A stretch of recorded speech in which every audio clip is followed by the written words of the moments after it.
ప్రభుత్వం ఏం చేసింది, మాకు ఏం నిధులు వచ్చింది, అది అడగడం ఈజీ అండి.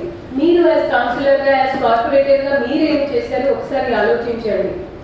సో ఇది ఒక సెల్ఫ్ ఇంట్రోస్పెక్షన్ సెషన్ లాగా మీరు దీన్ని భావించాలి.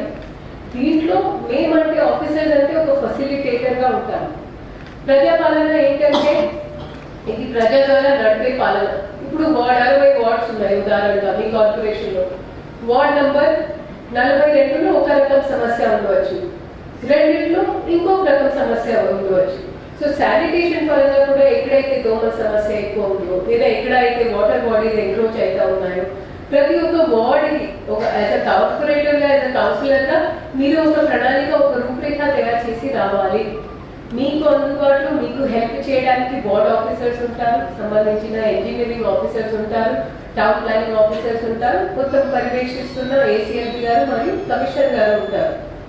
సో మీ ఆ ప్లాన్ మీది ఉండాలండి. You are now like a CEO. మీరు ఒక కంపెనీకి ఎలా అయితే ఒక చీఫ్ ఎగ్జిక్యూటివ్ ఆఫీసర్ ఉంటారో మీరు అలా ఉన్నారు.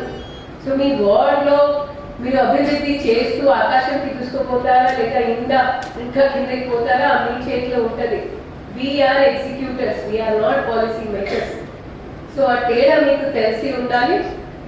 ఓకే, కొన్ని విషయాల్లో మీ దగ్గర వనరు లేదు, ఇప్పుడు ఏం చేయాలి?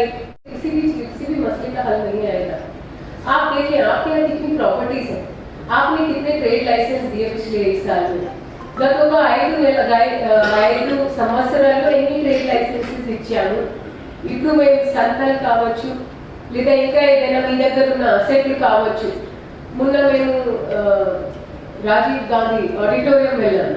అది ఎంత మంచి అసెట్ మీకు, ఇన్ ద సిటీస్ హార్ట్ అన్నమాట.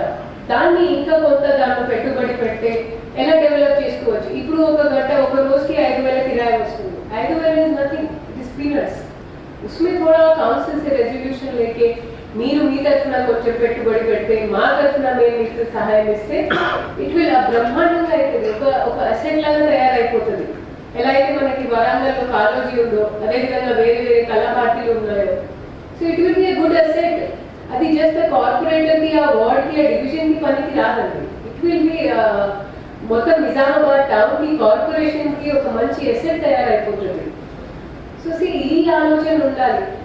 మేము ఎక్కడ వెళ్తే, సరే ఆ పదం నేను వాడను, क्या कहाँ से क्या निकालने वो नहीं, द आइडिया शुड बी आप वहाँ क्या कर सकते हैं, మీరు ఏం చేయగలుగుతారు.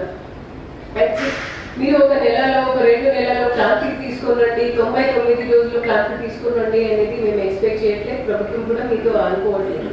బట్ మీకు తెలిసి ఉండాలి, ఓకే ఇది నా రూట్ మ్యాప్. మీరు ఇక్కడ నుంచి హైదరాబాద్ డ్రైవింగ్కి పోతారు, కార్పొరేటర్స్, కౌన్సిలర్స్, మీకు దారి తెలిసి ఉంటుంది కదా, లేదా ఎక్కడో టర్న్ వచ్చి అక్కడికి పోతారు. You know where you have to go. మీకు మీ ప్రయాణం బట్టి మీ గమ్యం ముఖ్యమండి. సో వేర్ ఇస్ యువర్ గమ్యం? నెక్స్ట్ 5 yearsలో, నెక్స్ట్ 1 yearలో నా పిట్ స్టాప్ ఎక్కడ, నెక్స్ట్ 2 yearsలో నేను ఎక్కడ నిల్చుంటా. సో ఈవెన్ నేను డివిజన్ వారిగా, వార్డ్ వారిగా మీరే మనసులో ఒక ర్యాంకింగ్ పెట్టండి. నేను నా వార్డ్ కోసం ఇది చేశాను, నేను నా డివిజన్ కోసం ఇది చేశాను. మీరు వేరే వాళ్ళతో పోల్చుకుంటేనే you will be one of the best అనమాట.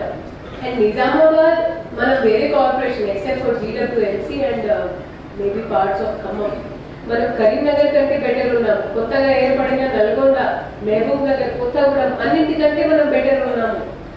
సో మనం అందరం బెటర్ ఉన్నామంటే రాజకీయం చేసుకోవడానికి కాదు, మన దగ్గర ఉన్న వనరుల్ని పెంచుకోవడానికి. ఆఫీసర్స్ ఎవరైతే బాధ్యత రహితంగా పనిచేస్తున్నారో, మీకు కావాలని ఇబ్బంది పెడుతున్నారో మా దృష్టికి తీసుకోండి. ఇప్పుడు మీ కమిషనర్ గారు is also the ACLP, additional collector for local bodies.